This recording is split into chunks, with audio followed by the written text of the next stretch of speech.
Euh, il nous suffirait donc d'organiser devant un tribunal international, donc le tribunal international des droits de l'homme à La Haye, ou alors le tribunal européen des droits de l'homme à Strasbourg, organiser une grande manifestation, une grande réunion. Nous avons déjà le nombre. Le nombre, c'est les gilets jaunes, c'est les manifestants qui sont sans arrêt sur Paris. Euh, Organiser donc une réunion devant un des tribunaux internationaux ou européens, y monter un podium, y siéger sous forme de manifestation statique et silencieuse. Faire monter sur le podium des intervenants avec des grandes connaissances en droit de l'homme ou en droits internationaux.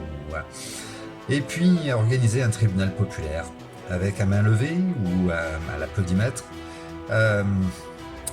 notre délibéré, à savoir condamner pour crime contre l'humanité l'ensemble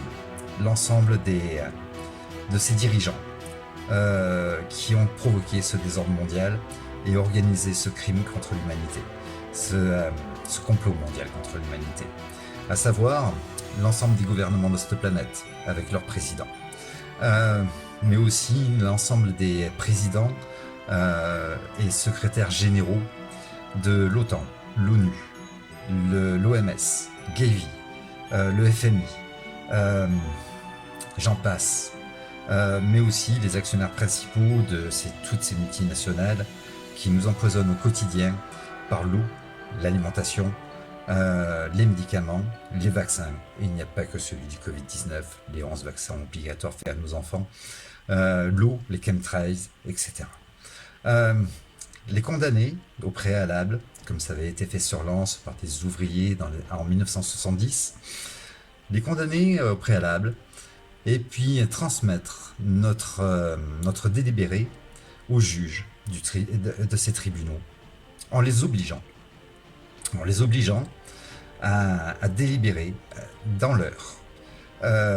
Donc d'annuler l'ensemble des audiences qu'ils ont et l'ensemble de leurs occupations et délibérer dans l'heure pour valider notre préjugement, notre précondamnation. Ils seront forcés de le faire parce que nous siégerons devant et nous les empêcherons de sortir tant qu'ils ne l'ont pas fait. Voilà une solution qui a été abordée dans les années 70 sur Lens par des ouvriers qui avaient des problèmes dans leur usine, je crois qu'elle avait été fermée, et qui pourrait être utile aujourd'hui et qui pourrait nous permettre d'en finir avec ce gouvernement mondial, ces multinationales qui nous bouffent tout et qui nous empoisonnent, qui tuent nos enfants, et surtout qui nous permettrait de reconstruire un avenir pour nos enfants, un avenir certain. Parce qu'aujourd'hui, l'avenir de nos enfants, il n'y en a plus, c'est terminé. Je vous invite à réfléchir à ça, les amis, et surtout à vous remettre en question, parce que sans remise en question aujourd'hui, en continuant à vivre dans le passé, en s'imaginant que ce qui a été fait en mai 68, à savoir les grèves générales, la révolution, les blocages, etc., est encore viable face à un nouvel ordre mondial, face à ce gouvernement mondial qui est en train de prendre place peu à peu. Il serait temps qu'on se remette en question, parce que sinon on a perdu. On a perdu d'avance.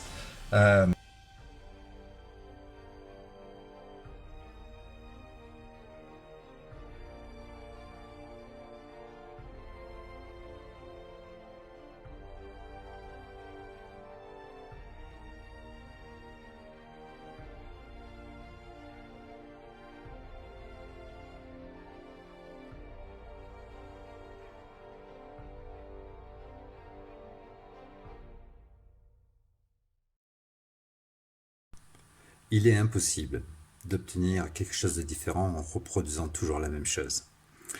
Comme il est impensable de continuer à faire ce qui nous a poussé à l'échec, à le faire et à le refaire, comme les manifs, comme maintenant le blocage. On se doit tous aujourd'hui de se remettre en question pour l'avenir de nos enfants. Vous êtes certainement parents, ou peut-être que dans votre famille il y a des enfants, ou peut-être que vous êtes déjà grands-parents. Mais en tout cas, nous devons tous y penser. L'avenir de nos enfants, il est de notre responsabilité de le construire. C'est notre devoir. Et on doit tous se remettre en question pour ça. Pour nos enfants, plus jamais ça.